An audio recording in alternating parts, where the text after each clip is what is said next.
Okay, good evening, everyone. I want to welcome you guys to FC Online Refresher video lectures. I would like to confirm if you can hear me. Just put it up on the chat if you can hear me loud and clear before we start. Just let me know if you can hear me from your end. I just need a confirmation.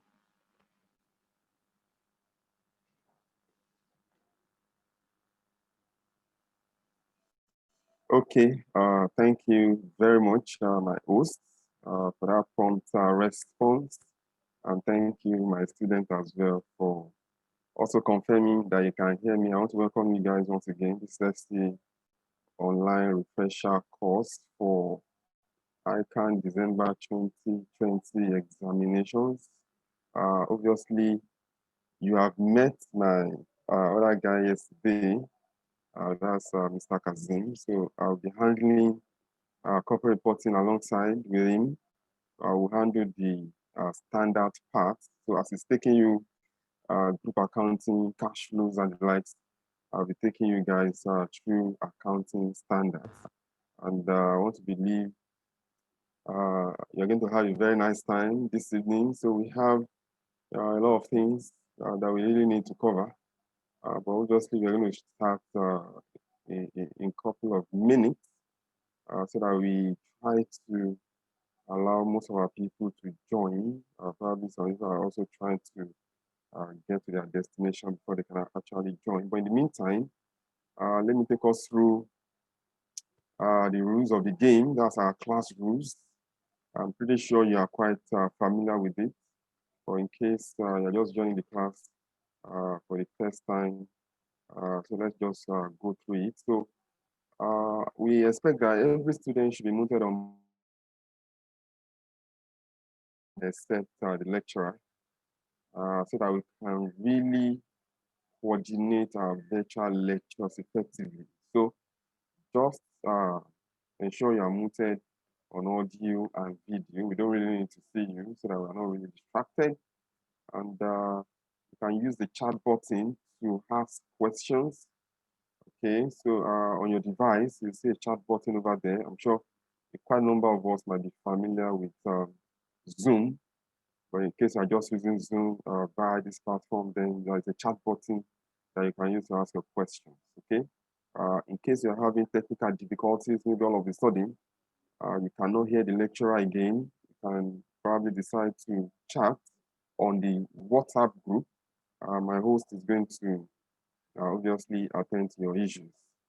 Okay, or you see an helpline, you can also call or chat as the case may be.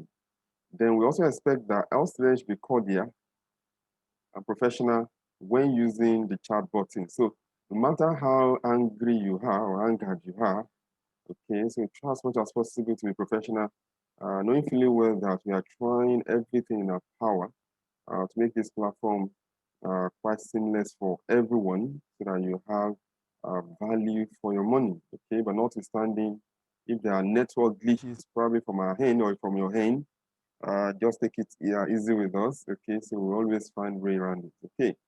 And I also want to advise that you listen to me attentively, okay? You already have the notes with you over there, so you may not necessarily have to be writing. Everything is already simplified in that note so that we really manage our time. So all I needed from you is to listen, just listen. However, if you needed to jot one or two things, and that's allowed, but obviously, let you listening override whatever you might be doing. You might be cooking, you might be doing anything, you might be in the car, you might be driving home. Just put me on loudspeaker and listen. Most of those things I'm going to be saying will go straight into your memory, and you may not even require going back to those standards after the class because most likely you remember everything, okay? Because of the way the class is going to be handled.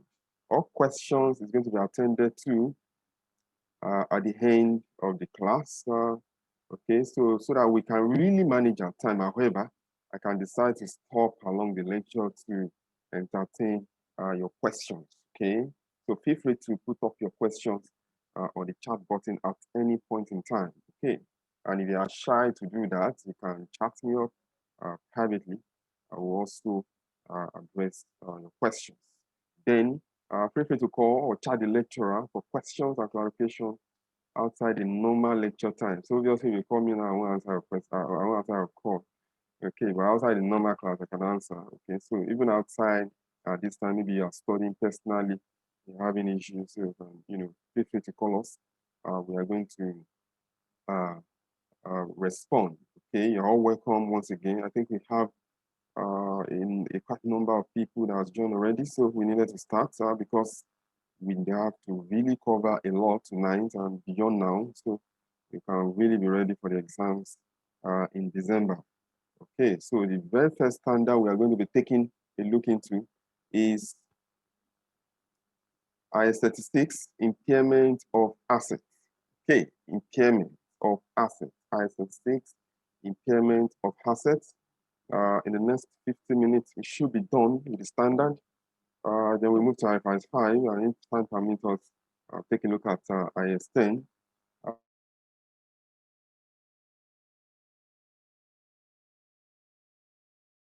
Then from next time we're going to meet, I'll take you on.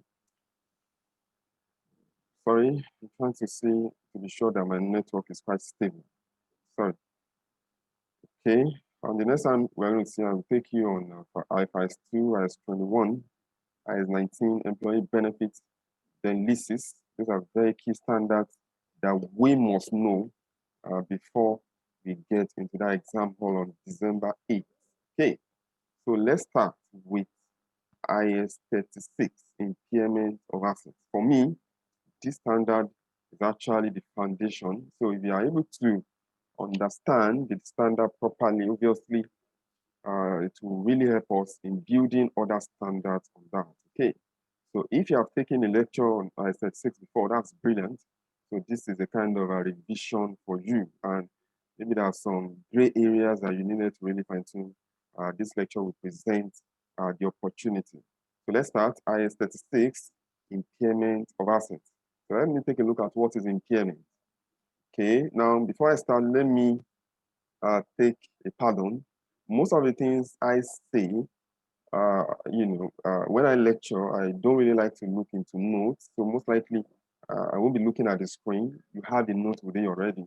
But everything I'm going to be saying from my memory or from my brain is documented in that note. Okay, so what it means is so that for me to really flow and explain better, I don't look at the notes so that my flow of thoughts is not impeded. Okay, so I needed to tell you that earlier on so that when I talk and you're wondering where is it on the screen, so all you just need is listen. My name is Hayomi, by the way.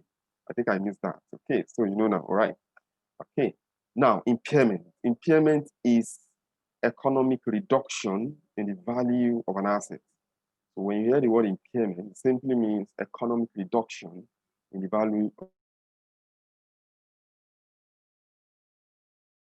of an asset. Okay, so now, sorry about that. I just want to be sure the network is stable. Sorry. Okay, so impairment is economic reduction in the value of an asset. Now, I don't really expect the examiner to ask that question because this is corporate reporting, right? Maybe for financial reporting, they can ask you. Then I'm coming back to that, so I'll still break it down. Now let's take a look at depreciation. Depreciation is is systematic allocation of depreciable amount on the cost of an asset. Okay, let me say that again. Depreciation is systematic allocation of depreciable amount on the value of an asset. So what does that mean? Now it simply means at every point in time, let's say at each reporting period, you must depreciate an asset. The assets you may not depreciate is investment property carried under fair value model. So you don't depreciate as your land or building, right? It's carried under fair value. But the property of an asset is carried under cost model in accordance with IAS 16 or IAS 40, then you depreciate, right? Or if an asset is also carried under a revaluation model under IAS 16, you also depreciate. Now, why am I depreciating? I'm depreciating because of usage. I'm using the asset, right? I'm depreciating because of passage of time, obsolescence. Okay, so that's why I depreciate. So what it means is at every end of the reporting period, an asset must be depreciated. But don't forget that depreciation will start when the asset is available for use and not when the asset is put to use. So that's according to IAS 16. Okay, depreciation starts when the asset is available for use. Okay, but that's not the whole issue here. But I'm just assuming zero knowledge for me to really go to the grassroots so that you can understand. Okay, now, so what it means is impairment is not the same thing as depreciation. Depreciation will occur with frequency because you have to depreciate every December if my accounting year is January to December, okay? So I depreciate at the end of each reporting period, right? Because I'm using the asset, passage of time, obsolescence, and the likes, okay? But impairment is economic reduction in the value of an asset. So I'm still coming back, as I said earlier. So what is carrying amount of an asset? What is carrying amount of an asset?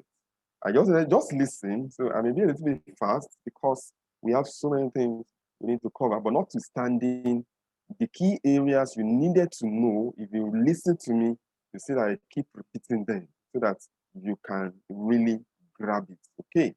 So what is carrying amount of an asset? The carrying amount of an asset is the amount at which an asset is recognized on the financial statement after deducting accumulated depreciation and accumulated impairment losses. So when I remove accumulated depreciation and accumulated impairment losses from the cost of an asset, what I have left is the carrying amount. Under the old standard, that is before the advent of IFRS, they call it net book value. Okay, so if you pick up a financial statement of a company, for example, you pick up a financial statement of a company, and let's say you take a look at the statement of financial position. So under the PPE, that's property, plant, and equipment, they wrote 100 million. The 100 million you are seeing there is what you call the carrying amount. So most likely, they have deducted accumulated depreciation and accumulated impairment losses. So what they have left is what you see there. That's the carrying amount. So carrying amount of an asset is the amount at which an asset is recognized on the financial statement after deducting accumulated depreciation and accumulated impairment losses. So these are the three things we have learned: impairment, depreciation, and carrying amount. So what is impairment loss? That means impairment is different from impairment loss. So what is impairment loss? Impairment loss is the amount at which the carrying amount of an asset exceed or greater than its recoverable amount. Let me say that again. Impairment loss is the amount at which the carrying amount of an asset exceeds its recoverable amount. So what does that mean? If the carrying amount of an asset is, let's say, 500,000, and the recoverable amount of that same asset is 350,000, the difference between the two is 150. Why? Because the carrying amount is higher than the recoverable amount. So the difference, which is 150, is what is called impairment loss. Now, the question now is this: what is the recoverable amount of an asset? What is the recoverable amount of an asset? What is the recoverable amount of an asset? The recoverable amount of an asset is the higher of fair value less cost to sell and value in use. Let me say that again. The recoverable amount of an asset is the higher of fair value less cost to sell and value in use. So if I want to estimate the recoverable amount of an asset, I needed two things. What is the fair value less cost of disposal? And what is the value in use? Now, let me break it down again. This is corporate reporting class, so most likely you won't see the examiner telling you straight away that this is the fair value.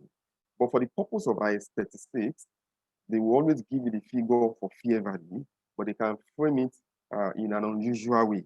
If they are going to ask you to estimate fair value of an asset, then they will ask you in accordance with IFRS 13, fair value measurement. So at some point, I will try so that we also take a look at IFRS 13, because in the last exams, fair value was really tested. And thank God, both the online class and the physical class, I dealt with, or let's say we dealt with IFRS 13. So I also make it a date to deal with it in both the physical class and of course, the live class, the Vision Online class. Okay, so but for the purpose of IS 36, you will always be given the figure. So how can the examiner frame it? Now, look at it. We said the recoverable amount of an asset is the higher of fair value, less cost to sell. So fair value simply means market value. So what it means is if I needed to sell my asset, how much can I sell it? What is the market price? So that is what we call the fair value, okay? For now, at least for now.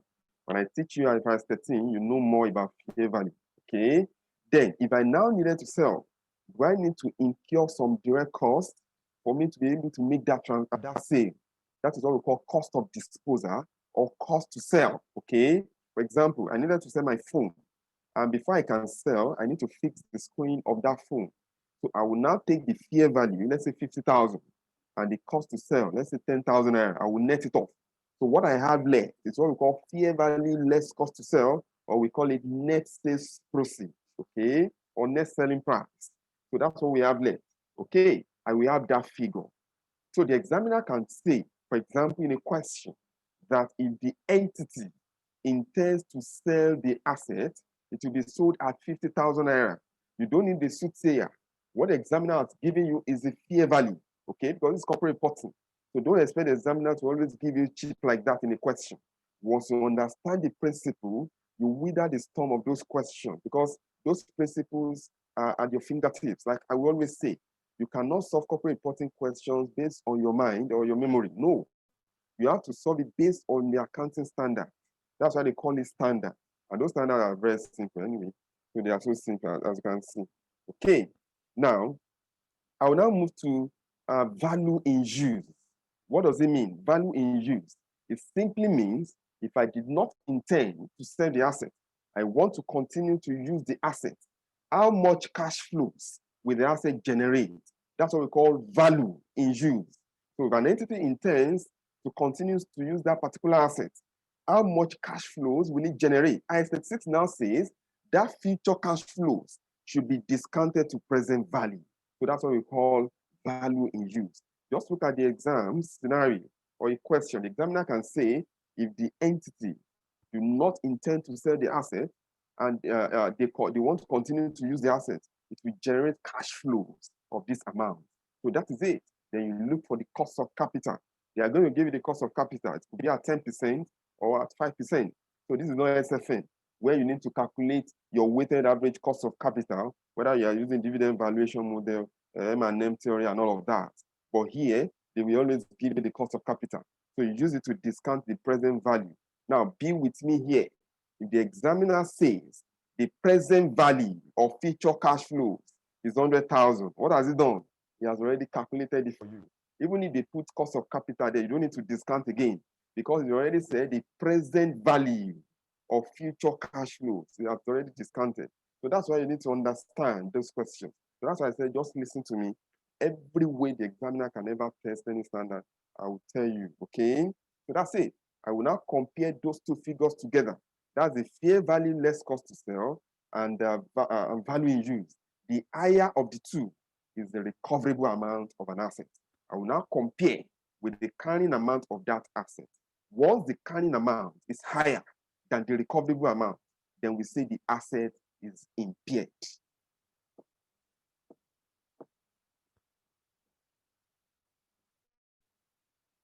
So what I just said, let's take water now. Let's take some water, right?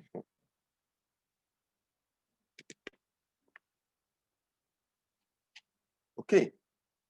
The objectives of IS 36 is to ensure that assets are not carried at more than their recoverable amount. That is it. So what it means is this, and that's why we said impairment is economic reduction in the value of an asset. If I can only recover 500,000 from my asset, that is the economic value. Why am I carrying it at 700,000 in my books? Remember, substance over form principle. The economic reality is that I can only recover 500,000. However, in my books, I'm carrying it at 700,000. Asset 6 says you must write it down with recoverable amount. So the difference between the carrying amount of an asset and the recoverable amount is what we call impairment loss. How do I now account for impairment loss? I take it straight away to my profit or loss account. So impairment loss is taken or is charged to profit or loss account. On the other way around, if the carrying amount of an asset is 500,000 and the recoverable amount of that asset is 700,000, it simply means the asset is not impaired. I continue to carry it at 500,000 because I'm not doing revaluation. Okay, so that's the whole idea around IAS 36. Okay, now listen up, listen up. So everything I've been saying is in your note, like I've said. Okay, so I've explained all of that. Okay, so I've explained all of that. Now you don't need to listen.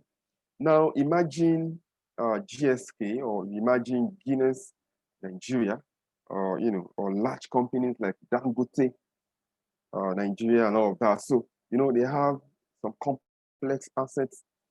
They have a lot of assets.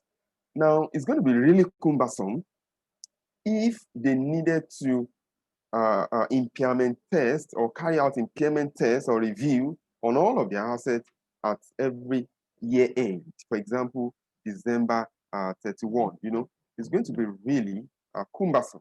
I-36 now says before an entity can carry out impairment test, there must be indicators of impairment, which could be internal indicators or external indicators.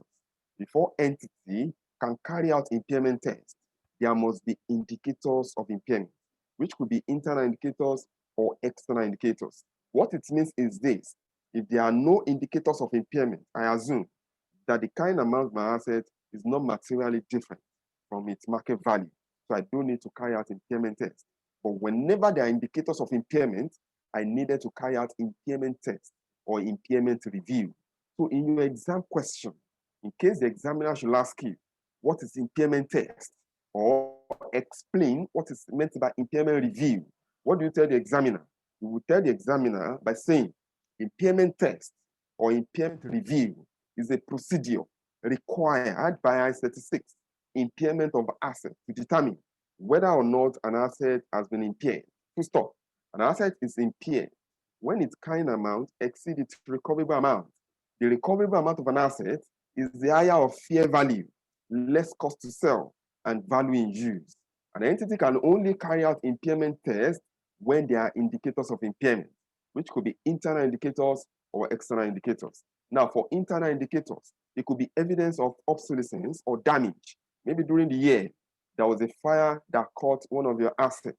Then at the end of the reporting period, that is an indicator, so you needed to carry out impairment tests. It could also be that the performance of the asset is worse than expected. Then you have to carry out impairment tests. But if there are no indicators which are internal, then you don't need to do that. Then what about external indicators? External indicators can also come from external sources. For example, one classical example is COVID-19 pandemic. Okay, a lot of asset value has declined just because of COVID-19, even though some asset value also went up. But most asset value really came down because of COVID-19 pandemic. So that's a classical example of external source of information. So when an entity is carrying out preparing their account for 2020, it is expected that they recognize significant impairment losses because of COVID-19 in 2020. Okay. Another example is unexpected decrease in asset market value. If you have all those information, then you must carry out impairment tests.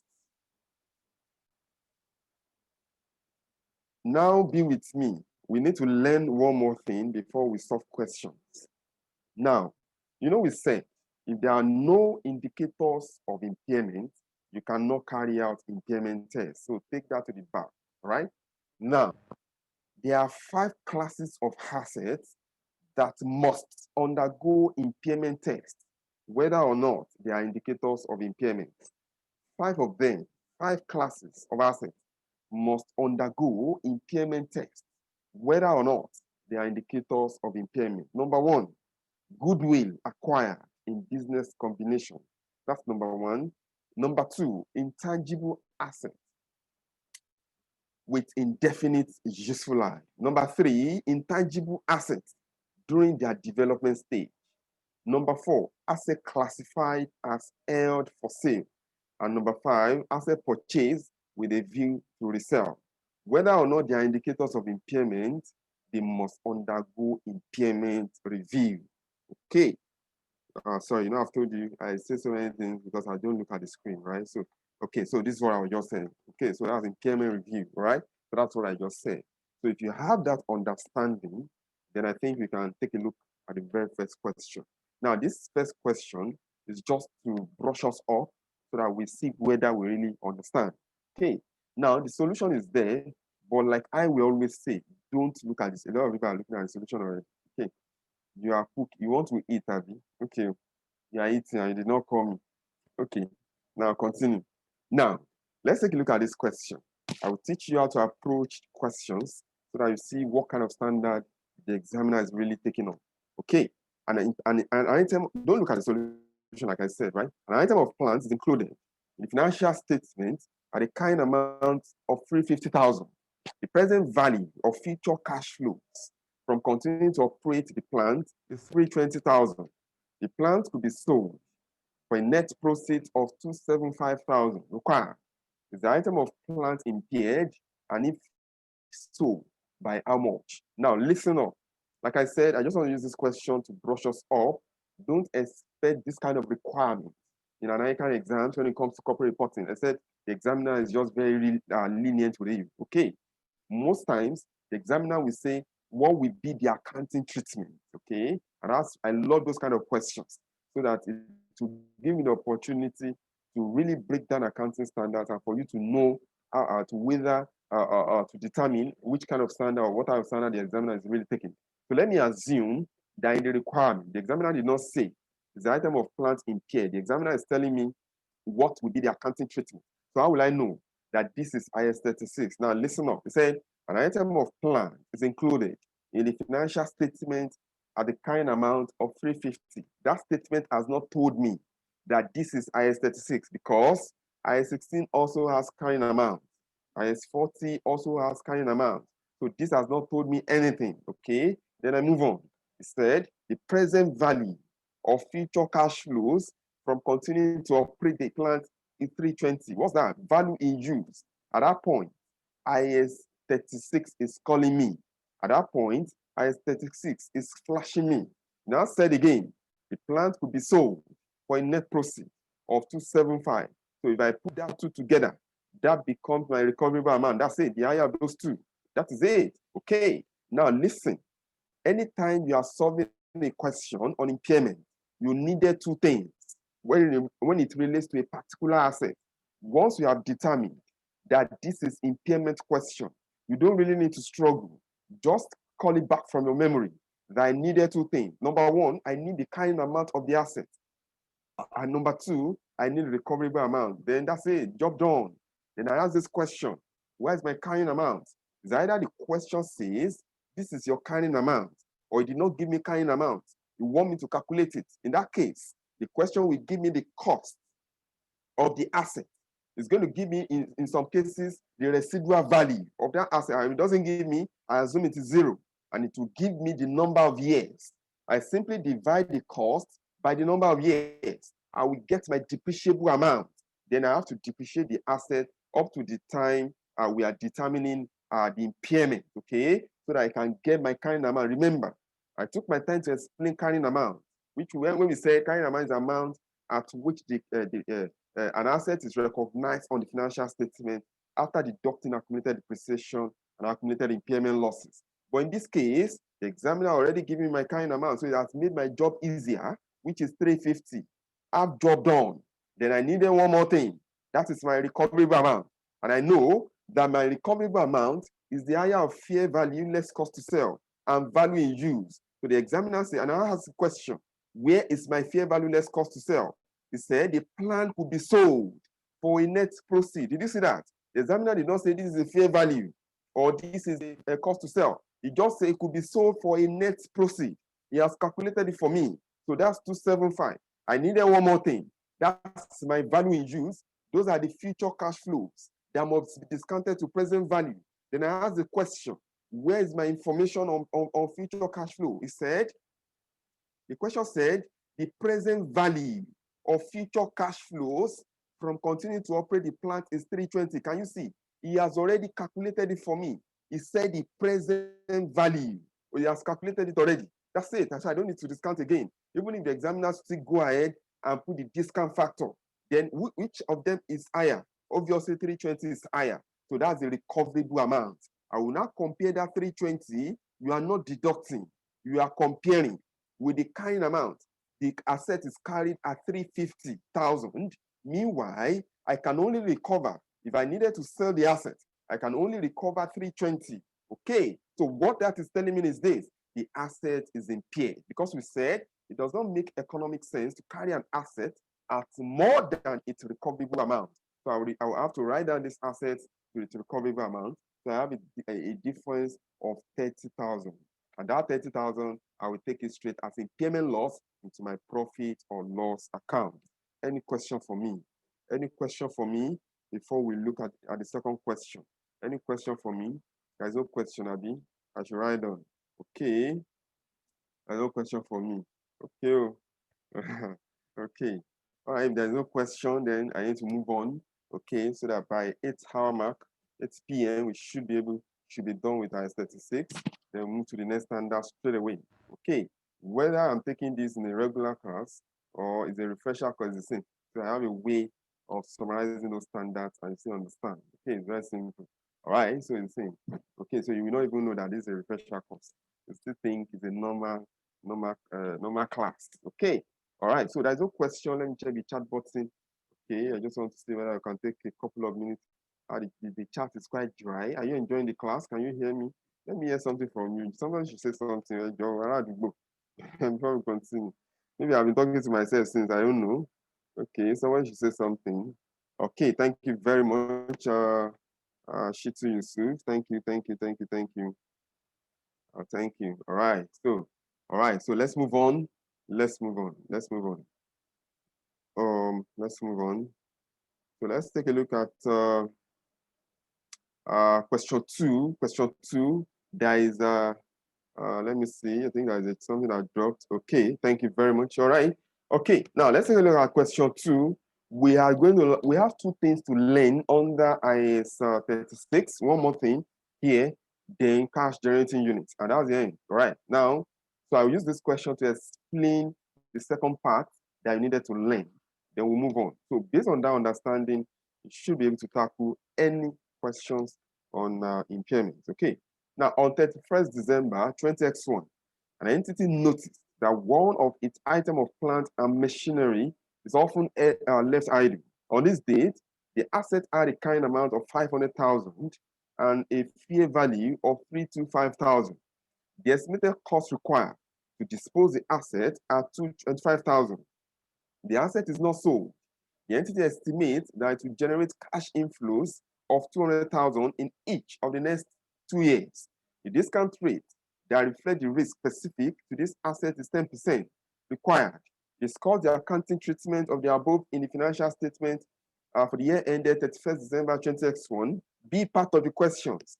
How would your answer in part A be different if there was a balance of 10,000 in other comprehensive income, in other components of equity relating to prior evaluation of this specific asset? Okay, now look at that. Part A, it said discuss the accounting treatment. I like this question. I actually like it to lecture, right? So that I can tell you how will you know the standard this examiner is taking. So he said I should discuss the accounting treatment. Now listen up. Whenever the examiner is saying discuss the accounting treatment, listen, it's asking you for measurement. That is the measurement basis, okay? That is the value at what amount. So whenever you have seen the examiner is saying discuss the accounting treatment, don't bother about yourself about the recognition criteria. It's talking about measurement. That's it, all right? Now, it said on 30. Now, how do I now know that this particular standard is being tested? It said On 31st December 20X1, an entity noticed that one of its plants is often being left idle. Now, when you leave a plant often idle, that could be an indicator of impairment. Okay, even though that information may not be sufficient for me to know that this is I-36.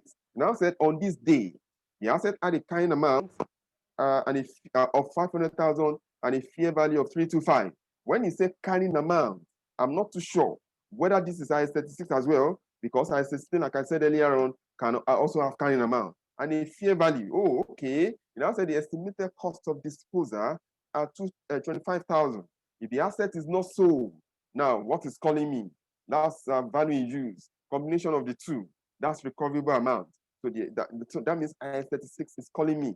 And I told you that whenever you see you want to solve I-36 question, you needed two things. I needed carrying amount and I needed recoverable amount. Then I will ask the question, where's my carrying amount? He has told me already.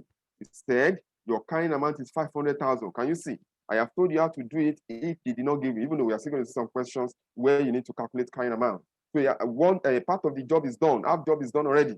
Then I ask the question, where's my recoverable amount? I know that two components or two items makes up my recoverable amount. That is the fair value less cost to sell and value in use. Then I will ask the question, where's my fair value? Funny enough, the examiner made life easier for me here. He said the fair value is 325. Okay. Then I asked, do you have any cost of disposal? Not in every question you will see cost of disposal. Okay. So once you can ask the question, the right question, the answer will be flashing you. Okay. He said the estimated cost to dispose the asset is 25,000. Can you see that? So it's already giving me, because I know what to do.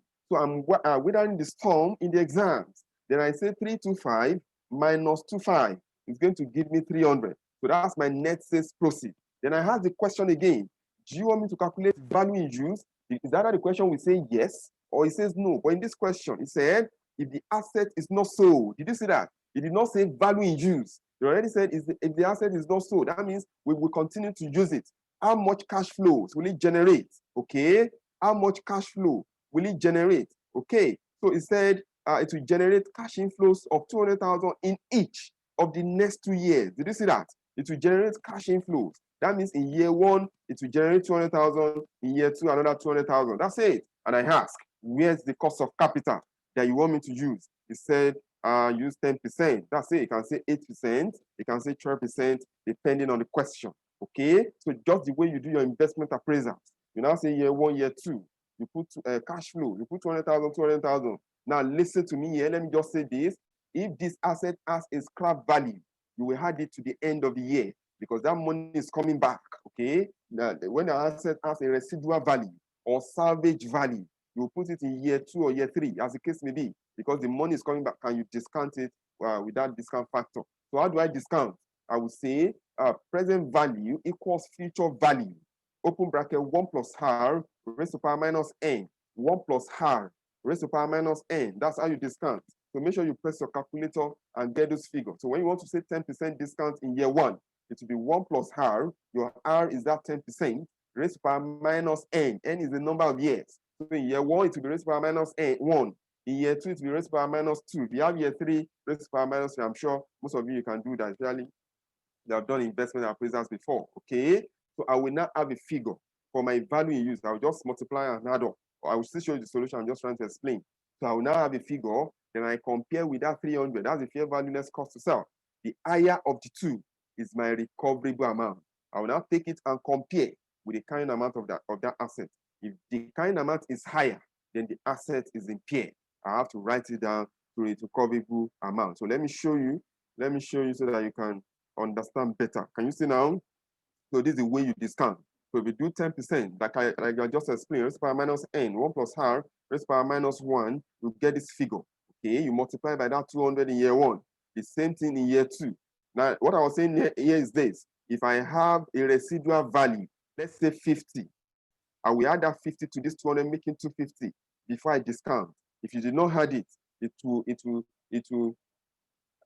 your work will be distorted. And if the asset is impaired, most likely you will say the asset is not impaired. And after coming out of ICANN exams, you now say, yeah, Mutisha ICANN power. I have done ICANN, and now you are going to buy induction suits. Okay, so you need to be so accurate in that exam. Okay, you may get the procedure, but once you are writing wrong figures, you're on your own. It's the correct figure that they are marking that attracts higher marks. Okay, so it's not the procedure per se. It's the correct figure that attracts higher marks. Okay, so that's it. So I have 347 here. I will now compare with that 300. Can you see that's the fair value less cost to sell? So 347 is higher. I will now compare with that 500,000 kind amount. Obviously, 500,000 is higher. So the asset is impaired by 153. So what will I do? I will debit profit or loss account and credit property, plant, and equipment. And that's it. That's it. So let's move to part B of that question. It said, how would your answer in part A be different if there was a balance of 10,000 in other components of equity relating to the prior evaluation of this specific asset? So let me now use this to explain one more thing we need to learn here before we go to cash generating units, okay? And that's the end of IS 36. Now listen up, listen up. This year, let's say we are in 2019, or let's say last year, it's 2019, okay? I revalue an asset. You know, naturally, when you revalue an asset under revaluation model in accordance with IS 16, I take it to other comprehensive income. Listen to that. When there's a revaluation increase or revaluation surplus, or what you call revaluation gain, I will take it to OCI, then it's sitting within my component of equity as revaluation reserves. That's what you see there, okay? It's sitting within the component of my equity as revaluation reserves, okay? Now, let me quickly say this. When you revalue downward in accordance with revaluation model, under IS 16, you take it to profit or loss account, okay? So take that to your memory, okay? So that's just a kind of pressure for you. Now, so last year in 2019, I revalue an asset. Let's say the current amount of the asset is 100,000 and the market value is 150,000. So I revalue to its market value. Is that okay? I revalue to its market value. So that 50,000 will now be sitting in my OCI. Now this year, the asset has now suffered impairment. You know, naturally, whenever an asset suffers impairment, you take it to profit or loss account. IS 36 is now saying it does not make economic sense to recognize impairment loss for an asset that has a revaluation surplus in the OCI. Can you see that? How can I recognize impairment for an asset at the same time that same asset has a revaluation reserve in the OCI? IS 36 now says whenever an asset is impaired and there is a revaluation balance or surplus in the OCI, you will first take that impairment to that OCI. You will knock it out. If you have a balance, you now charge it to profit or loss account, okay? If you have a balance, you now charge it to profit or loss account. So for example, let's now take a look at this question. The examiner now said, how will your part A be different if there was a balance of 10,000? Now, this asset was impaired by 153,000, okay? But there was a balance of 10,000 in the OCI. So I'll first go to that OCI and debit OCI. Don't forget, OCI would have been credited. So I'll debit it, I will knock it to zero. So the balance of 143,000 will now go to my profit or loss account. So that's it. That's it. That's it. That's it. So let me show you that. Let me show you that. Okay, so that's what you do. So you debit OCI with that 10,000, then you now go and debit profit or loss with 153. Then the whole amount goes to your PPE. Can you see that? So that's how it's different from the first treatment. So I believe you understand that. That is it. Any question for me? You people are not asking me questions. The same thing in financial reporting yesterday, they're not asking questions. So that means you understood, right? That means you understood. Thank you. Okay. Yeah, even financial reporting yesterday, you're not asking questions. That means you understood. That's brilliant. That's brilliant. But in case you have questions, please ask me. If you cannot ask on a live chat like this, you have my number. You can chat me up. I'll be so glad to answer your questions. So thank you for your comments. I really appreciate when I see your comments. I'm encouraged. That means you're understanding and you're following. All you need to do is put me on loudspeaker. Even tomorrow, you can go and buy what's it called, home theater, okay, and connect me. So be everybody in your. Are you in the village? How many people are in the village here? Everybody in the village will be hearing my voice, right? Okay, so let's move on. Cash generating units. Cash generating units. Yeah, yes. That's it. After this, we are done. That's it. Then we move to IFRS 5, assets held for sale and discontinued operations. Okay. cash generating unit. So the explanation is clear. Okay. Thank you very much. Thank you very much. I'm very glad. You know, the most difficult lecture I've ever done is to lecture people I don't see. You know, it's quite difficult. I don't know whether you're laughing for me, whether you're laughing on me, whether you're laughing above me. I don't know. So, but those comments are quite encouraging. Thank you very much. So let's move on. Cash generating unit. Now, what does that mean?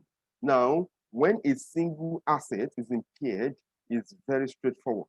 You just take that impairment to that asset and you move on. But what happens when you have a group of assets? Okay, you cannot really separate them together. For you to know the cash that those assets generate, you have to put them together. That's what we call cash generating unit. So according to IAS 36, cash generating units are smallest identifiable group of assets that generate cash inflows that are largely independent of other assets. Okay, nobody will ask you that definition, obviously, but if you are doing financial reporting, I will tell you to memorize that definition. But I just wanted you to understand. Okay, so what it means is this: if a cash generating unit is impaired, you know, it's quite challenging. Which of them is actually impaired? So we may not know. Okay, so that is the issue here. But you know, if it's a singular asset, it's quite easy. I'll just go straight debit P or L account and credit that asset. But here, I have a cash generating unit. Those are the group of assets. For example, I have goodwill, I have patent, I have receivables, I have what's it called, motor vehicle, I have PP, you know, lumped together, and it's now impaired. How will I know it's impaired? Obviously, the kind amount is higher than the recoverable amount. So what will I now do? Now listen up. You need to put this in your memory because cash generating unit can be tested in two ways. Cash generating unit can be tested in two ways. The examiner can ask you to explain how impairment loss is allocated to a cash generating unit. And the second one is to give you figures and play with those figures. And if you understand this, I can bet it with you. Within 5 minutes, you solve that question and you move on, no matter how big that question is, because you know what you are doing. IAS 36 now give us 3 procedures for allocating impairment loss to a cash generating unit. IAS 36 gave us 3 procedures for allocating impairment loss to a cash generating unit. Everybody listening to me, you already know how to calculate impairment loss. You look at the kind amount of the asset. Once it's higher than the recoverable amount, then I have my impairment loss. The same thing for cash generating units. Okay.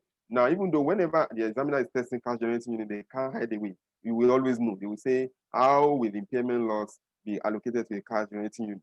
3 procedures. Don't forget, you have your national anthem number 1. That is the recoverable amount. The higher of fair value, less cost to sell and value in use. If you don't know that principle, you can't solve any question. Okay. And this is your national anthem number 2. The what's it called now? The procedures for allocating impairment loss to a cash generating unit. So this night, it must stay in your memory. When you wake up tomorrow morning, after you said your prayer and all of that, the first thing you have to remember is your national anthem. If you don't know them, you can't solve questions. It's as simple as that. And that's why you cannot write corporate reporting again if you have written it before. And if this is your first time, you must go in there and massacre the case. What's it called now? Sorry, this is not case study class. And massacre the corporate reporting. Okay.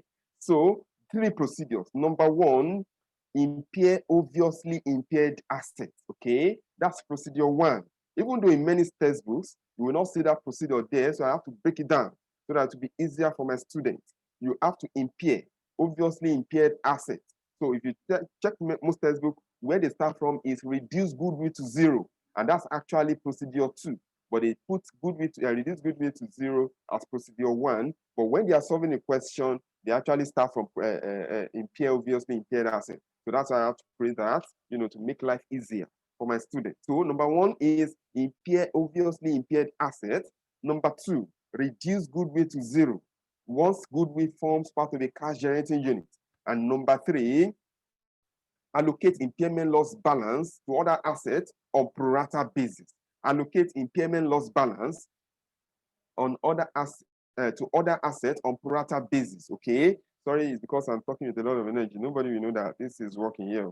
So that's how I'm sweating. Sorry about that. You know, I just like talking, right? Okay. Now listen up. Now let me now break it down. So if you notice my style of teaching, I explain the principle. I spend time explaining the principles so that when we are solving questions, it's a smooth ride. because you understood the principle. So that's why I don't rush into solving questions. I needed you to understand the principle so that once we understand, we get to question, we just without the storm and we move on. Now listen up. So let me try to break it down. He said, obviously impaired assets. What does that mean? Now listen up. Now for you to impair obviously impaired assets, you are going to look at the instruction given to you by the examiner. For example, the examiner can say in a scenario question that brand of a company that has a kind amount of 50,000 can only be sold for 40,000. What does that mean? A brand of a company that has a kind amount of 50,000 can only be sold for 40,000. What does that mean? I am having a kind amount, brand is having a kind amount of 50,000, but I can actually sell it. That means I can recover 40,000 from that brand. What does that mean? It's obviously impaired. So I will first go there and write it down to 40,000. That is it. The examiner can also say the examiner can also say fire got a plant and it has not been considered worthless. Fire got a plant. The kind amount of that plant is, let's say, 500,000, and it has been considered worthless. What does that mean? You write it to 0. That's it. So when you are saying impaired, obviously impaired, I said, just follow the instruction in the question and do that. That's it. So I'm going to show you some examples as we move on. So after you have done that, we'll now go to the second procedure, reduce goodwill to 0. So now listen up. Let's assume that my what's it called? Impairment loss is 100 million or 100,000, for example. My impairment loss is 100,000. Then I will go to obviously impaired assets. So let me go back to that example. Brand that has the kind amount of let's say 50 can only be sold for 40. So that means I will write down 10,000. That's it. So out of my 100 million or 100,000, 10 is gone. So I have 90 left. All right. I'll now go to reduce goodwill to 0. So let's say the kind amount of goodwill is 50,000. I'll now reduce it to 0. So out of 90, I have 40 left. Don't worry, we're going to solve questions. I'm just explaining, right? I will now go to the last procedure. You know, I have 40 left. After I've obviously impaired assets, I've reduced goodwill to 0. I will now allocate that 40 that is left to other assets on pro rata basis. Okay. So what will I do? I will now look at other assets. Let's say I have 2 assets left, furniture and fittings and motor vehicle. So the kind amount of furniture, let's say it's 20. The kind amount of furniture, let's say it's 30. I'm just assuming figure. So I will now add it together. 20 plus 30 is 50. So I will now take furniture.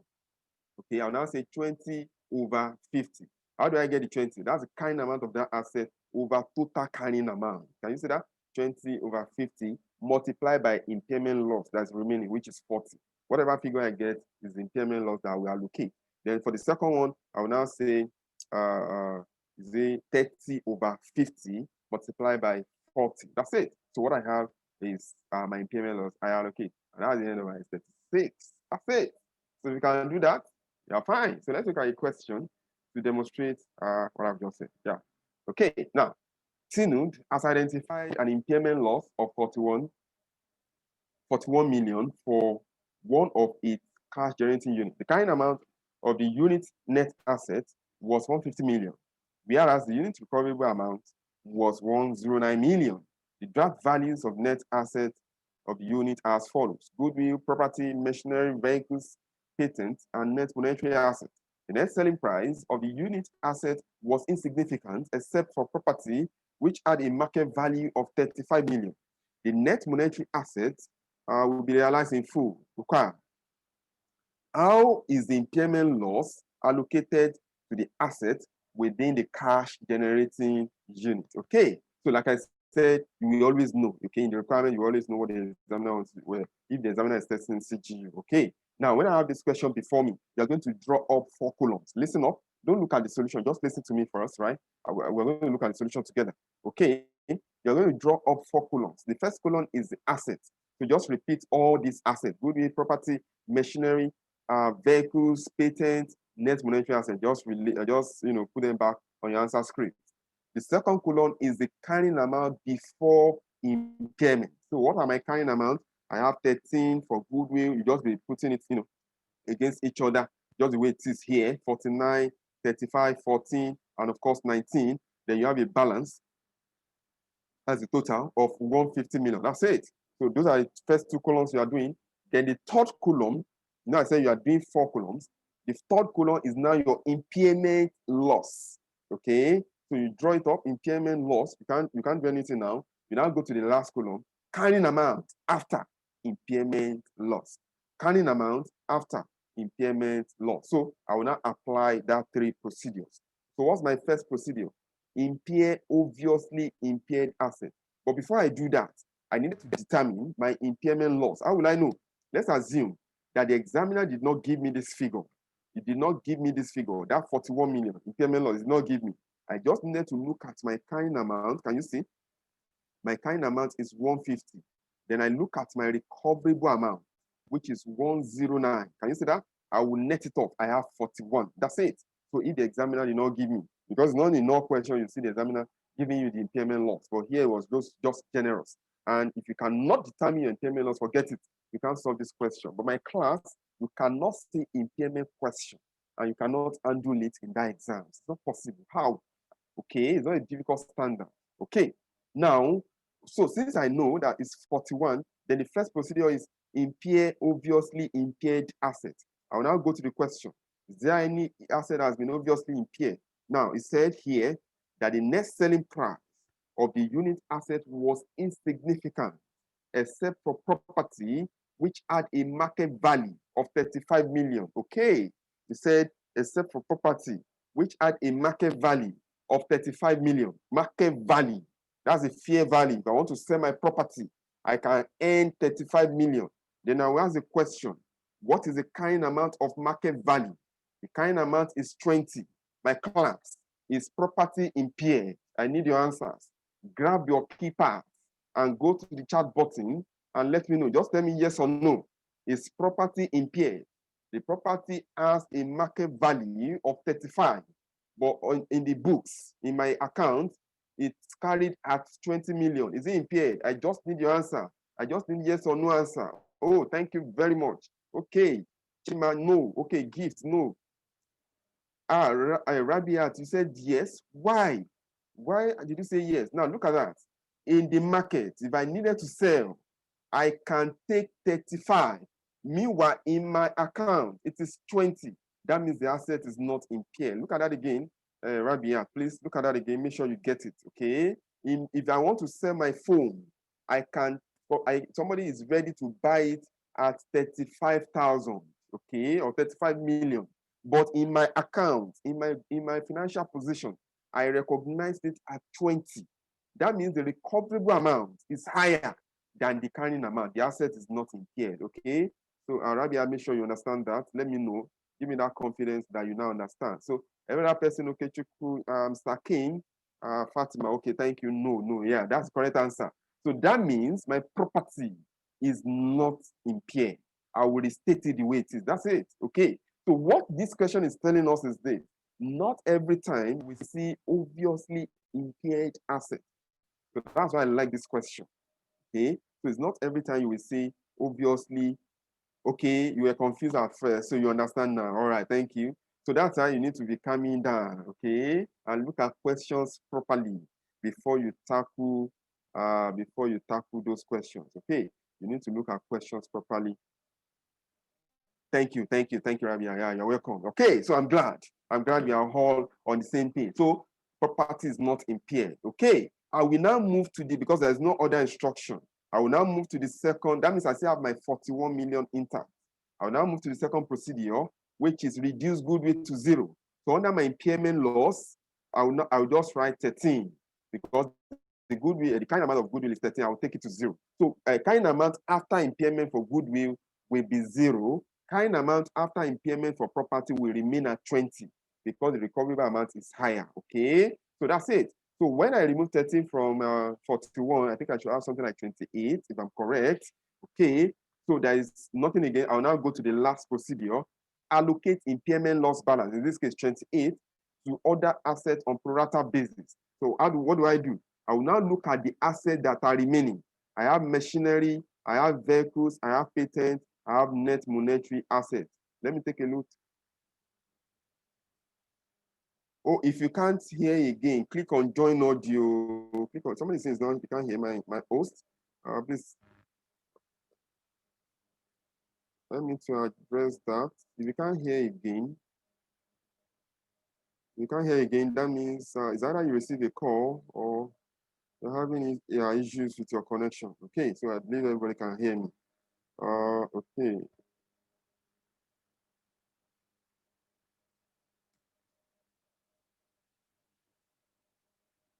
Okay, so Miriam, you have to click on join audio. So okay, thank you very much. All right, so you can hear now. Now, so I have machinery, I have vehicles, I have patents, I have net monetary assets that are remaining. So I needed to allocate impairment loss balance, which is 28 on this asset. So I need to do it on pro rata basis. Be with me here. Be with me here. Now, the examiner says the net monetary assets will be realized in full. Can you see that? The net monetary assets. Okay, somebody is asking a question. Let me deal with this question. Said, please, what if there's an obviously impaired asset? How do we know? No, the examiner will tell you, okay, if it's obviously impaired. For example, okay, let me give you this example. Let's assume that the market value of property, here it was 35. Let's assume it was 15, okay? Let's assume it was 15 and the kind amount is 20. So that means this property is obviously impaired. I will now write that 20 down to 15. Do you get that? So I'll just write 5 under my impairment loss. So kind amount will now, after impairment loss, will now be 15. So I have 41. That means I have impaired 5. So out of my 41, I have 36 left. Is that okay now? Okay, so you will know. So you have questions on this note, all right? Go and practice them. If you want to be sure whether you are correct, just snap it and send it to me. I'll have to review it. Is that okay? Feel free to do that, all right? So I have to review it. So that's it. But here it is higher. So it's not obviously here. Now, nice question. That was brilliant. Now, so I wanted to explain something here. You see, he said the net monetary asset will be realized in full. What does that mean? That means it's not impaired. So that's what it's saying here. The net monetary asset will be realized in full. So you will restate it. Now listen up. Even if the examiner did not tell you that the net monetary asset is going to be realized in full, you cannot impede. It was receivables that was waiting there. You cannot impair receivables using or by applying IAS 36. Receivables is a financial asset, okay? The financial asset. So you can't apply IAS 36 on financial assets. You only apply IAS 36 on non-financial assets or non-current assets, okay? For example, property, vehicles, PPE, and all of that, okay? So when it comes to receivables or net monetary assets or all those categories,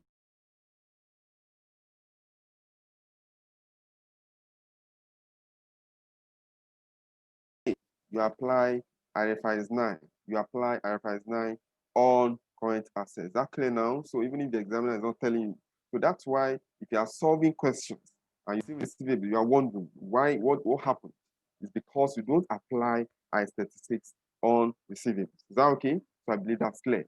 So that means I have these 3 assets left. Okay. So that's machinery, vehicle, and patent. I will now add their carrying amount together. So if I had 49, 35, and 14, that should give me 98. 49, 35, and 14. It will give me 98. So I will now say for machinery, I will say 49 divided by 98 multiplied by 28. Is that okay? How did I get 28? I've already impaired goodwill. That's 13 from 41. So that's how I have my 28. So the same thing, 35 divided by 98 multiplied by 28. 14 divided by 98 multiplied by 28. So the figure I get is impairment loss. And that is the end of that question. That's it. So let me show you. Let me show you. Can you see now? So this is it. So can you see you reduce goodwill to 0? You will restate your property because the market value is higher. Then when you do what I just said, you have 14 here, you have 10 here, you have 4 here. So don't worry, the light will be restored shortly. The light will be restored shortly. Okay. Then you have a kind amount after impairment. You have 20, 35, 25, 10, and all of that. Now, naturally, when you do a question on cash generating unit, you will always know that you are correct. For example, if you remove 150, 41 from 150, you have this 10 now. And if you add up here, you must have 10 now. If you don't have it, that means you are wrong. You always know that you are correct. Okay. Any question for me? And that's the end of IS 36. Any question for me? Any question for me? Okay, would it always, I'm saying a question here, it said, would it always be necessary to write goodwill down to 0? Yes, yes, yes, because that's the procedure. Reduce goodwill to 0. However, if the kind amount of goodwill is 20, can you see that? If the kind amount of goodwill is 20 and the impairment loss that I have is 15, obviously goodwill cannot be up to 0. That's it. So I will only write off 15. I have 5 left. And I will not go to the third procedure. It's as simple as that. So that's it. So sometimes you need to also apply, a little bit of, I call it common sense now. Okay. So that's it. So I believe you understand now. Okay. Thank you very much. Thank you. Okay. Is there any other question for me? Okay. No. Okay. So that's it. So that's it. You can just take a look at them. Okay. So you have this exercise. So go and practice. Oh, fine. Even this exercise has solution, but solve it first. Okay. Don't look at the solution. Solve it first based on the explanation and come back and look at the solution. Now, let me take you through this question before we say bye-bye to IS 36. I stumbled on this question, I think a couple of days ago. It's a question on diploma in IFRS. Okay. It's a question. So when I stumbled on the question, I solved it and I was like, what if my students come across this kind of question in the exam? Would they be able to handle it? Even though they should be able to handle it based on what we have said earlier on. Okay. But let's take a look. I'll just show you how to do that. I'll just guide you. The solution is there. Now, N incorporation has a single substantial asset, the CIMIX, which it uses to manufacture computer chips. The kind amount of CIMIX after 4 years is 5 million, cost 7 million, accumulated depreciation on Australian basis at 2 million. There's no expected residual value due to a breakthrough in technology in manufacture of computer chips. M Incorporation now expects the machine to produce 30% less in revenue terms than over the rest of its useful life of 10 years.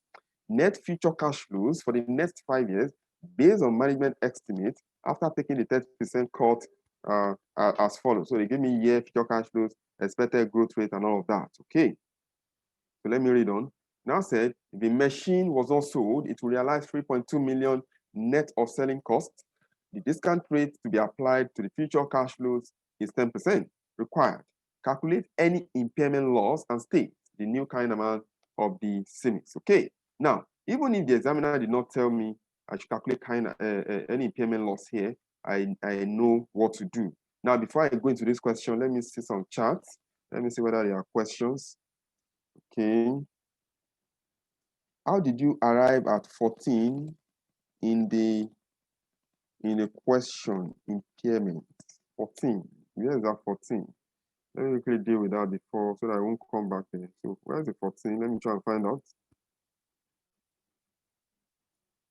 Do you mean this 14? If you're talking about this 14, I said you're going to add the kind amount of 49, 35, 14 here together. You have 98. Okay. So you now say 49 divided by 98 multiplied by 28. How do I get the 28? That's the impairment loss that's remaining. So you have this 14. Okay. So I think that's it. The explanation is there. Yeah, I think, yeah, that's it. Can you see it here? Yeah, the explanation is actually here. So multiply by 28. That's it. It's actually there. So that's it. All right. I think that's the question. Please confirm I've answered you. Okay. So let me deal with that question. Let me deal with this question. Please confirm I've answered you, I beg. Sorry. I'm speaking pidgin.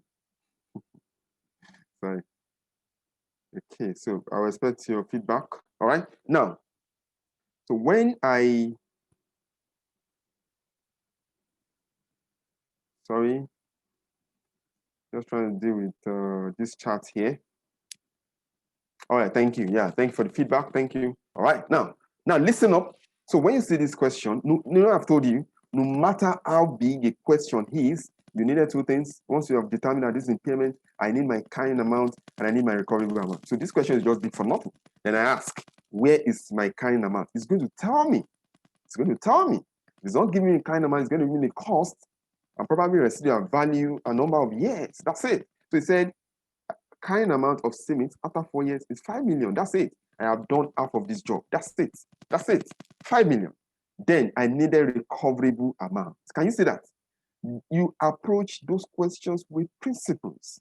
Okay, I need a recoverable amount, and I know that two things constitute my recoverable amount. That is my fair value less cost to sell, and of course my value in use. That's it. Then I ask this question: where is my fair value less cost to sell? It will tell me. It said, if the machine is not sold, now it will realize 3.2 million net of selling cost. It has calculated it for me. That is it. I don't bother with all those stories they are saying. Then I needed one more thing. That is my value in use. Then I ask the question, where are my future cash flows? And where is the discount factor? It will tell me. So he said, these are the cash flows. Can you see future cash flows? Year 1, 600, year 2, 660, 710, 755, 790. He now said the expected growth rate. That's why I'm bringing on this question, in case you see this kind of question. Okay. He now said in year 6, instead of examiner to give me the cash flows in year 6, he gave me in percentage terms. Can you see that? From year 6, year 7, 8, 10, 9, and 10. That's it. So that's why I said sometimes you need a little bit of common sense, right? When you are solving questions. So when you see this kind of question, what does that mean? So that means the figure for year 6 will be based on year 5. You will grow year 5 figure by 2%. Okay, for example, you say 2% of 790. The figure you get, you add it back to 790. That is it. If you are very good in mathematics, you just say 1.02 multiplied by 790. It will give you the figure straight away. So that's my figure for year 6. So when I come to year 7, now listen, when I come to year 7, the figure for year 7 will be based on the figure for year 6, okay? I will calculate 1% of year 6 figure. For example, maybe it's 800 or something, I don't know, I can't recall, okay? So you calculate 1% on that. So the figure you get, you will now remove it back. That's why it's in jackets. Can you see that? It's negative 1%. You now remove it back. So the same thing for year 8, it will be based on year 7, any figure you get there. Then 9 as well, it will be based on year 8 and all of that. That's what you are doing. Then you add up, you now discount by 10%. Okay, can you see that? Because you are still doing the cash flow. The examiner just wanted to waste your time here.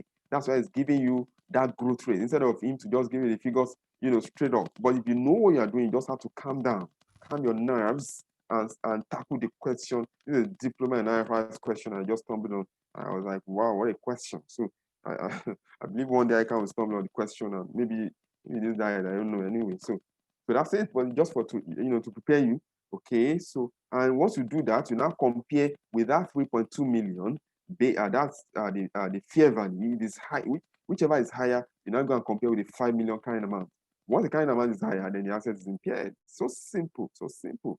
That's it. So you have the solution there. Can you see that? So this is what I was saying. So this is the growth rate. Okay. So this is it. So press your calculator, make sure you get it, and every other thing remain the same. That's it. So let's move to IFRS 5, asset held for sale. So you have some other questions there that you can practice at your leisure. Okay. So because of time, let's deal with IFRS 5, asset held for sale and discontinued operation. I should be able to do this in 30 minutes. Okay. In 30 minutes. So by 8:45, we should be rounding up on IFRS 5. So I have a way. Okay, thank you very much for your comments, gifts. Thank you so much. Okay, I have a way of summarizing those standards, and you have it. Okay, can we have this lecture note after the class? I already sent it to the group, so we try and check. If you can still not find it, just chat me up and I'll send it to you. Yeah, it's for you. Yeah, it's carefully prepared for you. All right, thank you. All right, so assets held for sale. So let me try and do that in 30 minutes. We need to cover the standard so that next week, in 10, 15 minutes, or next time we are meeting, I'll take you as 10, then we move straight away to IFRS 2, IFRS 13, 19, and all of that, leases, and all of that. Okay. All right. So let's take a look. IFRS 5, assets held for sale. That's one. Then, and discontinued operations. Now, listen up. Naturally, every company will use an asset for two reasons. It's either you are using an asset for administrative purpose or in production of goods and services, or you are holding an asset for capital appreciation or to earn rental income. Those are the two reasons. So if I hold an asset for administrative purpose or in production of goods and services, then IAS 16 will apply. That's property, plant, and equipment. Then if I hold an asset, or let's say land of building or part of land of building or both, for investment purpose, that's for capital appreciation or to earn rental income, then IAS 40 will apply. I can also have some other assets, some specialized asset like biological asset and all of that. IAS 41 will apply. Okay, now when I borrow money to acquire a qualifying asset, okay, what's a qualifying asset? Asset that takes substantial amount of time to get ready for intended use or sale. So I borrow money to acquire or produce or manufacture a qualifying asset, then IAS 23 will apply. Borrowing costs, okay? But here, we are dealing with IFRS 5, assets held for sale. So if I no longer want to hold an asset for administrative purpose or for production of goods and services, or for rental income or for capital appreciation, I want to sell the asset, then IFRS 5 will apply. So that's why it's called asset held for sale and discontinued operations. Okay, now the issue now is this. You don't just wake up one day and say you want to classify an asset as held for sale. IFRS 5 says an asset can only be classified as held for sale if its carrying amount can only be recovered through sale rather than continuing use. Let me say that again. Everything I'm saying is in your note, like I would say, right? Everything is there. So just listen to me. So when you go back to read, it makes a lot of sense to you. Okay. Now, IFRS 5 says an asset can only be classified as held for sale if its carrying amount can only be recovered through sale rather than continuing use. And for you to now classify your asset as held for sale, two conditions must be met. Let me tell your neighbor. Sorry, you don't have neighbor there. I thought I'm in class. Okay, that's just by the way. I just want to cool you now because I know you're listening to me without seriousness and all that. Okay. Now, before an asset can be classified as held for sale, two conditions must be met. Lately, IFRS 5 is becoming popular among the examiner. They seldomly test IFRS 5 in past diet, but I think in recent times, it's now at the fingertips of the examiner. I think they've tested it about 2 diets, sorry, consecutively, right? Okay, so that's why I'm taking time to explain this. And if you see a question on IFRS 5, is a walkover. Okay, now 2 conditions must be met before an asset can be classified as held for sale. Okay, number 1, the asset must be available for immediate sale in its present condition. Number 2, the sale must be highly probable. Let me say that again. Before an asset can be classified as held for sale, 2 conditions must be met. 1, the asset must be available for immediate sale in its present condition. And number 2, the sale must be highly probable. If those 2 conditions are not met at the time of classification as being held for sale, you cannot class the asset as held for sale. The examiner cannot take you up to a higher level because this is professional class. Why do we have IFRS 5 governing or guiding asset held for sale? I'll tell you. Okay, so we are coming there. So you could form a discussion paper. So be ready to discuss in your corporate reporting. It's not everything is not calculation. Okay, everything is not calculation. Okay, so that is it. Now let me now break it down for you. Okay, before an asset can be classed as held for sale, 2 conditions must be. Don't forget, we said it must be available for immediate sale in its present condition. Now let's assume on December 8, 2020, 9 a.m., you were giving a question, okay? And the examiner says, explain the concept or what is meant by available for immediate sale in its present condition. Then you are wondering, what you have crammed already is beside you for you to explain. Then what do you tell the examiner? The concept of available for immediate sale in its present condition. It simply means there is no repair work that is required to be carried out on the asset. It also means that the entity has control over the asset. Another point is this, It also means that the entity can prevent other entity from gaining the same economic benefit from the asset. That is it. So if you don't really understand what I've just said, you needed to go back to IASB conceptual framework and go and look at the 7 issues that were discussed under that. One of them is element of financial statement. Okay, element of financial statement. Element of financial statement is different from component of financial statement. Element of financial statement are 5. You have your asset, you have your liability, you have your equity, you have your income, and of course your expenses. And when you are dealing with that, you needed to have a good understanding of asset. You will say asset is a resource controlled by an entity as a result of past events from which future economic benefits will flow to the entity. And before you can recognize an asset, 3 conditions must be met. The item must meet the definition of an asset, okay? And it is probable that future economic benefits will flow to the entity and the cost can be measured reliably. And the issue of control is that there is what we call substance over form principle. What does it mean? Substance over form principle. Anytime an accountant is preparing financial statement, economic reality must supersede legal form, even though legal form of an item or transactions and events should be the same with the economic substance. But in some cases, they may not be the same. And that's why if your company buys a transformer for 800 million, for example, your company buys a transformer for 800 million, ownership is you because you are the one that bought it. So when it comes to legality, you are the owner of that transformer because you have bought it.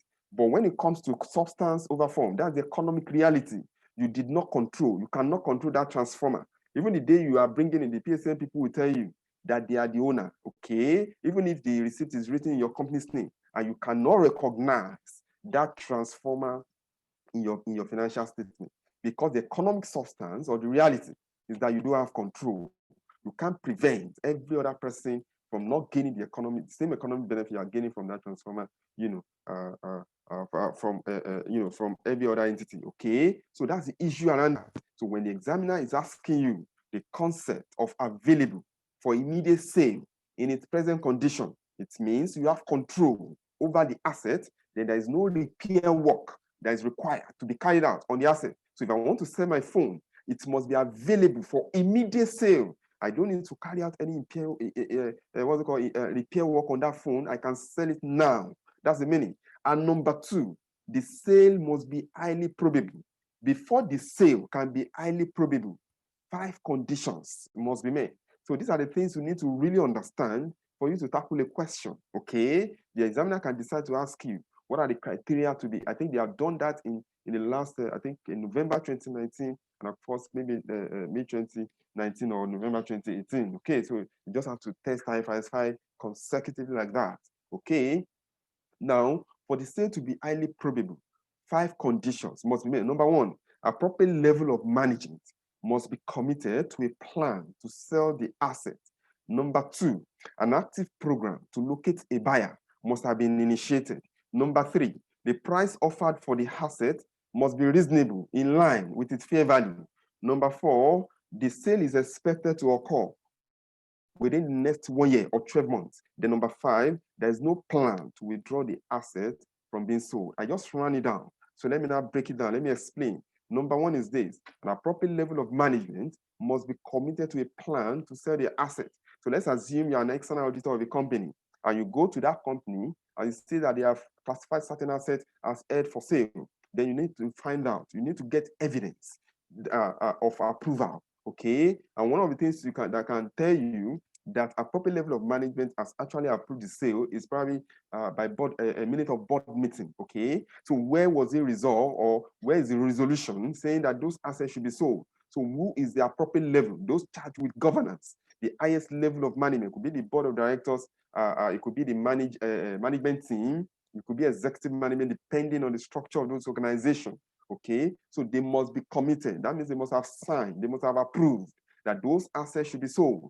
That's the meaning. Then number 2, an active program to locate a buyer must have been initiated. Okay, what does that mean? So if I wanted to sell a landed property, I must have contacted maybe a land surveyor or estate agent or a lawyer and all of that, or even I might have advertised in the what's it called now? In the dailies, in the national dailies and all of that. So that's what is meant by an active program to locate a buyer. Must, can you see? Must have been initiated. Number 3, the price offered for the asset must be reasonable, in line with its fair value. If I want to sell an asset for 10 million naira, for example, and the fair value is 7.5 million, it's not reasonable. Even though there's judgment around reasonableness of fair value. The IFRS 5 did not tell us what is reasonable. But this, you have to apply judgment. It simply means if an asset is 10 million, I want to sell an asset, I place a price of 10 million on an asset, and obviously the fair value is around 8 million, then you say it's not reasonable. Well, for the purpose of your exams, the fair value of that asset must be the same, okay, with the price that you want to sell it. Once it's not the same, then you tell the examiner it's not reasonable, then they can classify that asset as held for sale. And the 4th one is the sale is expected to occur within the next 1 year. So we are in 2020, in December, okay? When I'm classifying an asset as held for sale, I'm expecting that by December 2021, I must have sold the asset. That's it. I must have sold the asset. That's what IFRS 5 is saying. However, IFRS 5 was quick to say that if the sale did not occur within 1 year and the circumstance was beyond the entity's control, the company can continue to classify the asset as held for sale, provided all the conditions are met at the reporting date. That's it, okay? And the last one is there's no plan to withdraw the asset from being sold. Now, let me now tell you this. That is exactly the reason around IFRS 5.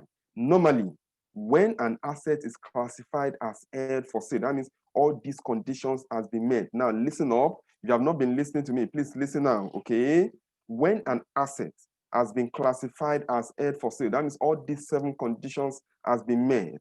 3 things will happen whenever an asset has met these 7 criteria. Don't forget, if you meet 6 of them, you cannot classify an asset as held for sale. 7 of them must be met, okay? Once those 7 has been met, then 3 things will happen. Listen up. Number 1, asset held for sale must be represented separately on the face of the financial position. What does that mean? Now, before now, this asset is within my PPE. That's why I took my time to explain the reason for holding asset. It's within my PPE, within my non-current asset. So I needed to sell one of them because the kind amount can only be recovered through sale rather than continuing use. Then I pick it out. Within my PPE, I will now take it under my current asset. I will now call it asset held for sale. That's the meaning. So whenever the users of financial statement open up the financial statement, they must be able to see it as a line item. That's what is meant by it must be represented separately on the face of the financial statement. Another asset that you also represent separately on the face of the financial statement is leases. In accordance with IFRS 16, leases, a right of use asset. You have to see it on the face of the financial statement. Another asset that must also be recognized separately on the face of the financial statement is biological asset, in accordance with IS 41 agriculture. So when you get there, you're going to see much of that. Okay. So it's asset held for sale must be recognized separately on the face of the financial statement. Number 2, assets held for sale are subject to annual impairment review. If you remember, under impairment that we did earlier on, we said an asset is impaired when its carrying amount exceeds its recoverable amount. And we said the recoverable amount of an asset is the higher of fair value, less cost to sell, and value in use. I was quick to tell you that an entity can only carry out impairment tests when there are indicators of impairment. However, there are 5 classes of assets that must undergo impairment review, whether or not there are indicators. Number 1, goodwill acquired in business combination. Number 2, intangible assets with indefinite useful life. Number 3, intangible assets during their development stage. Number 4, assets classified as held for sale. That's it. That's where we are now. You see the linkages? We know standards, right? So assets held for sale are subject to annual impairment review. So that means if you cannot sell them in the next 1 year, so you have to impairment test them. Then number 3, listen up. Number 3, that must happen when an asset is classed as held for sale Assets held for sale are no longer depreciated. Assets held for sale are no longer depreciated. From the date of classification, depreciation must stop.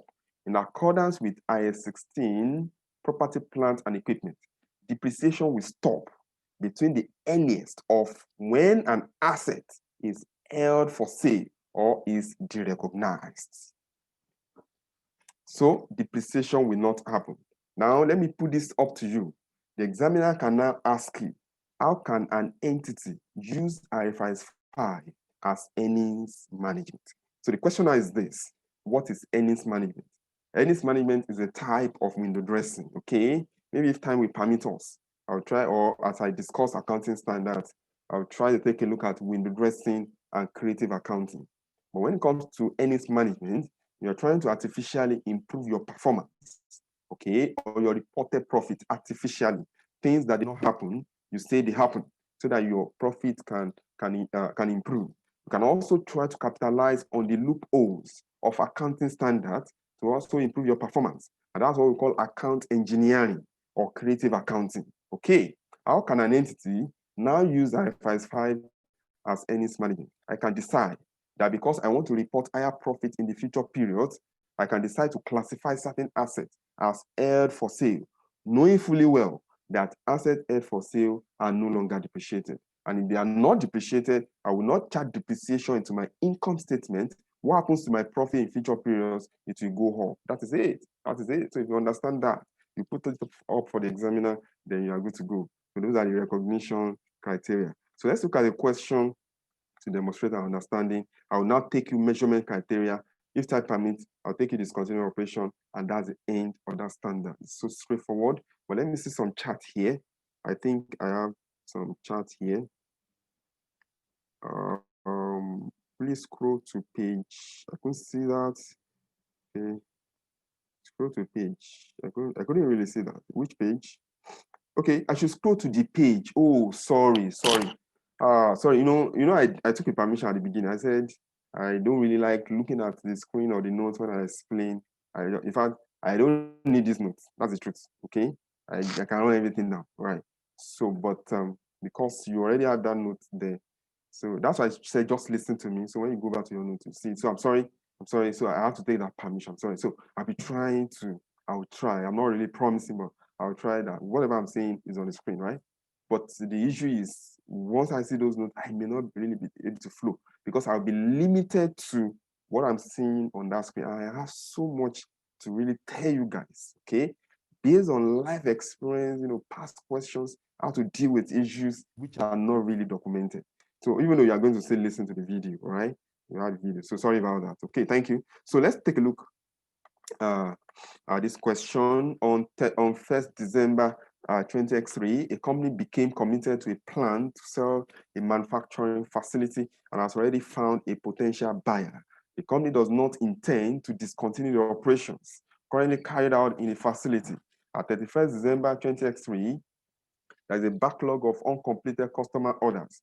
The company will not be able to transfer the facility to the buyer until it ceases to operate the facility and has eliminated the backlog of uncompleted customer orders. This is not expected to occur until spring 2014 or 20X4 required. Can the manufacturing facility be classified as held for sale? Like I will tell my regular class student, if you see the examiner asking you this type of question, can the manufacturing facility be classified as held for sale? I tell the examiner no, or you tell the examiner yes, and you leave the exam hall. You now do like this. I'm shy, I have done like no, you're on your own. You not answer that question. Now listen up. Whenever you see a scenario question, when it relates to corporate reporting or any other calculation, okay, calculation-based questions or courses, then you have to do three things. So when it comes to corporate reporting, you do three things. Number one, you state the requirement of the standard. Based on the requirement, I already know that this is IFRS 5. Even if the examiner did not tell me that held for sale, like he has said here, if the examiner did not mention held for sale here, how will I know? He said they are committed to a plan to sell the asset and they have found a buyer. Can you see that? So this is IFRS 5. IFRS 5 is calling me. How will I now answer the question? I will state the requirement of the standard. For example, I will tell the examiner that as per IFRS 5, asset held for sale and discontinued operation. An asset can only be classified as held for sale if it is available for immediate use in its present condition. That's the requirement of the standard. I will now relate that requirement with the scenario in this question. That's the number 2 thing you are doing in your second paragraph. The number 3 thing you are going to do is to make conclusion, okay? Is to make conclusion. So you now make, you now make conclusion, and your conclusion is your answer. Can the manufacturing facility be classed as held for sale? So if I look at this question, I already know that an asset can only be classed as held for sale if they are available for immediate use in its present condition. So if you look at this, said the company does not intend to discontinue the operation currently carried out in the facility. So this is telling me already that the asset or the manufacturing facility is not available for immediate sale in its present condition. Somebody is saying I should speak up. I had to go. If you know the kind of microphone I'm using. Okay. All right, no problem. So just make sure you're on loud volume, okay? So let me try and speak up. Okay, let me take some water, all right? Okay. So let me speak up, right? Soros, okay, Abby. All right now. Okay, now, so based on this, the company does not intend to discontinue the operations currently carried out. So this is telling me that the asset is not available for immediate sale in its present condition, okay?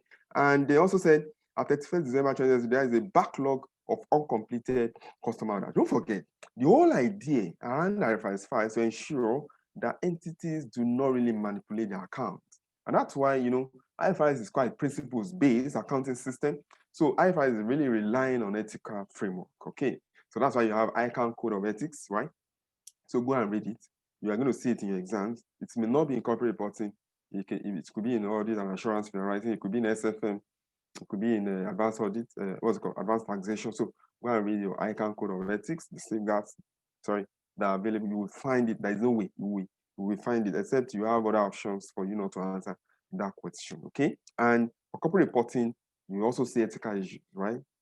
And accounting, cash flows, and all of that. So that's what you really need to understand. So here, this asset is not available for immediate sale, so I cannot classify it as held for sale. So that's it. So that you have the answer there, and I've given you the clue. On how to go about those answers. So you have them there. So go over them. Is the same principles. Okay. So let's now go to measurement criteria. Let's go to measurement criteria. Now listen up. Measurement, I've told you, is value. The recognition basis or criteria as being met. Okay. But by the way, we did a webinar on last Sunday on IAS 8. That's accounting policy, changes in accounting estimates and errors. So please take your time to watch that video, okay? I think in last exam, the examiner had a flash on IAS 8 in corporate reporting. I was surprised. Anyway, they just said differentiate whether that transaction is a change in accounting policy or a change in accounting estimate. Just one, I think 3 or 4 marks like that. So go and look at that question, the video. If you don't have it, just let me know. I'll send a link to you. Okay. So I just remember now. So that's what I'm telling you. So go and watch it. If you understand IAS 8, IAS 8 for me is a midfielder, like in football, you have a midfielder. So once you understand accounting policies, then all of these, you get your fingertips, right? Okay. So that video will really help you. I really try to break it down there. Okay. Now, measurement is value. So those criteria has been met. How will I now measure asset held for sale? According to IFRS 5, asset held for sale are measured at the lower. Take it out. At the lower of their kind amount and fair value, less cost to sell. That's it. The lower of kind amount and fair value, less cost to sell. Listen up. If the kind amount is 500,000 and the fair value less cost to sell is 600,000. So which one is the lower? 500,000. So I'll continue to carry the asset at 500,000. Is that okay? Now, if the kind amount is 500,000 and the fair value is 300,000, so which one is the lower? 300,000. So I will write the asset down from 500,000 to 300,000. Yeah, that's a problem. That's a problem, right? From 500,000 in my books to the fair value, which is lower, 300,000. So that's a problem, right? There's a difference of 200. Where is it going to? I'll take it as impairment loss. I'll drop it into my profit or loss account. Can you see that? So impairment is surfacing again. So that's it. So let's have a question, then that's all. That's all. So we understand that, that's all. So everything here I already explained. So let's take a look at this question. I'll demonstrate what I've just explained here. Then I'll quickly explain discontinued operations, quite straightforward. And that is all. So on 1st January 20X1, Michako bought a chicken processing machine for 20,000. It has an expected life of 10 years and a new residual value. On 30th September 20X3, Michako decides to sell the machine. Okay, start actions to locate the buyer. The machines are in short supply, so Michako is confident that the machine will be sold out fairly quickly. Will be sold fairly quickly. Its market value at 30th September 2023 is 13.5, and it will cost 500 to dismantle the machine and make it available to the purchaser. The machine has not been sold at the year end. Acquired. At what value? Did you see that? Measurement. Should the machine be stated in Michako's statement of financial position as at 31st December 20X3? Now listen, when I have this kind of question, how will I know the standard that the examiner is saying? He said, on 1st January, Michako bought a chicken processing machine for 20,000. This is not telling me anything. It has not told me which standard. It has a useful life of 10 years and a new residual value. It has not told me anything. I don't know. Okay. It could be IS 16, it could be IS 40. Okay. Now say on 30th September 20X3. Can you see that? Michako decide to sell the machine. Did you see? And start actions to locate a buyer. You don't need a CR to tell you that this is IFRS 5. IFRS 5 is calling me. So when I know that this is IFRS 5, I needed two things. I need the kind amount and the fair value less cost to sell. The lower of the two. That is it. That's the value the examiner is asking me for. It's as simple as that. Then I ask the question, where is my kind amount? Is either the question says yes, this is your kind amount, or it says no. From this question, it says no, there's no kind amount here. You have to work it out by yourself. Okay, fine. Then where is the cost? You're already giving me. You said 20,000. Can you say that? That's the cost, 20,000. Okay. Do you have any residual value? You said no. A new residual value. Okay. What about the useful life? You gave me 10. I will now say 20 divided by 10. I have 2,000. That is depreciation per year. Then I will ask the question, when did you classify this asset as held for sale?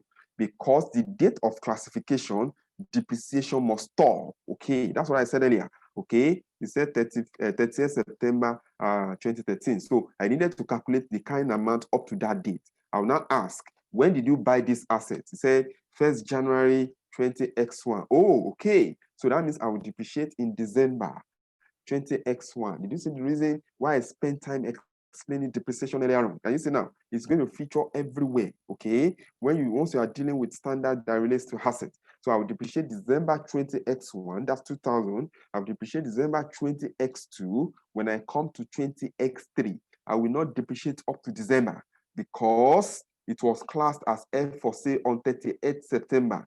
That is 9 months. Depreciation must stop on 30th September. If it was 1st September, it will be 8 months because August 31 and 1st September are the same. But this is 30th September. I will now say 9/12 multiplied by 2000 depreciation. It will give me 1.5. So 2000 year 1, 2000 year 2, 1.5 year 3. That is 4.5. I will now remove from the cost of the asset, which is 20,000. It will give me the carrying amount because we said carrying amount is the amount at which an asset is recognized on the financial statement after deducting accumulated depreciation. Did you see that? So I will have 14.5. I have done half of the job. The second job is this. Where is my fair value? Less cost to sell. The examiner will give me. He said the market value is 13.5 and the cost of disposal or cost to sell or to dismantle is 500. Can you see? I net off. I have 13,000. I will now compare 14 and 13. Which one is the lower? 13,000 is lower than 14.5. So I will now write that asset down from 14.5 13,000. Can you see that? I'll write it down from 14,500 to 13,000. Okay. So what happens? There's a problem. There's a difference of 1,500. I'll take it straight to profit or loss account as impairment loss. That's it. That's what you have here. Can you see that? So because I'm teaching, so that's why you have it broken down here. So that's your 20, your depreciation year 1, year 2, and of course, and you have this 14,500. So the explanation is here. So everything I've just explained is here. So it's very simple. It's very simple. Okay, so you can practice other ones. They are very simple. Just try and solve it first and look at the solution. So let me we needed to stop at 8:55 so that SFM people can have about 5 minutes to go and take to go and relax or to take some breath before SFM class will start at 9. So we need to really give way for them. So I think we can stop at 8:55. So let me see if I can explain discontinued operation in the next 5 to 7 minutes. Okay. Now discontinued operations. Now listen up. Let me just give you a scenario. You understand. This is FCA, for example. Let's say FCA has 3 lines of business. FCA has lecturing, is a line of business. FCA has consulting business. That's another line of business. The FCA has transport business. So those are 3 major separate line of business. So those are operations. Okay. So when you talk about line of business, it could be a separate major line of business, like I've said. It could also be a kind of a geographical area. Okay.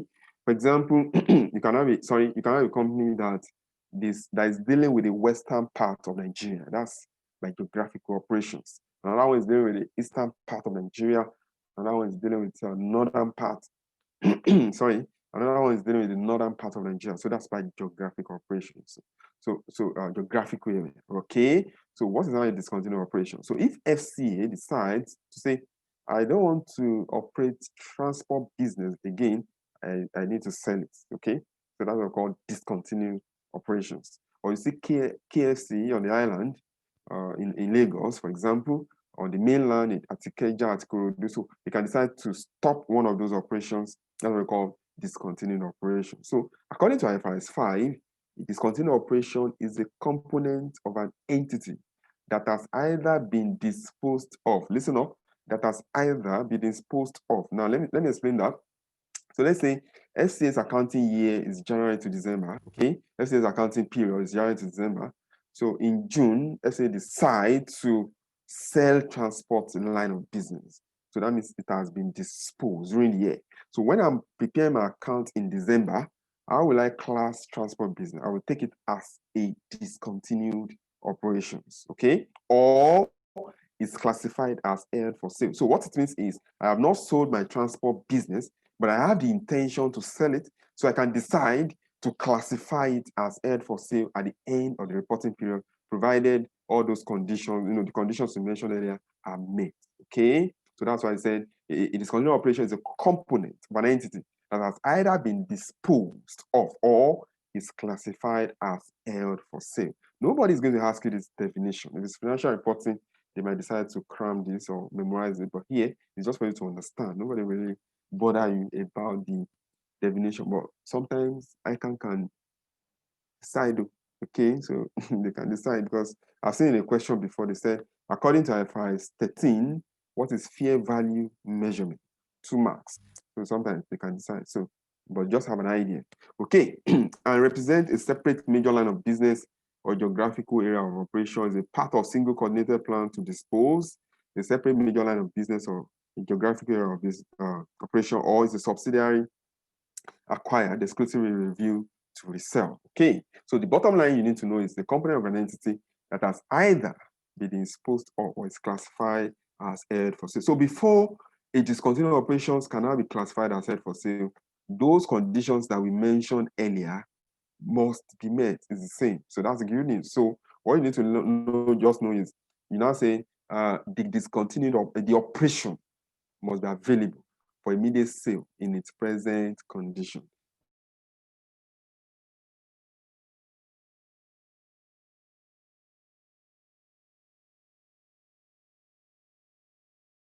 To a plan to discontinue the operations. Okay, so you just be using operations, operation in replacement of assets. Okay, so let's take a look at this question. We have 5 minutes more, then that's the end of IFRS 5. Portugal Groups of Company has a financial year end 30th June 20x4. That's important for us.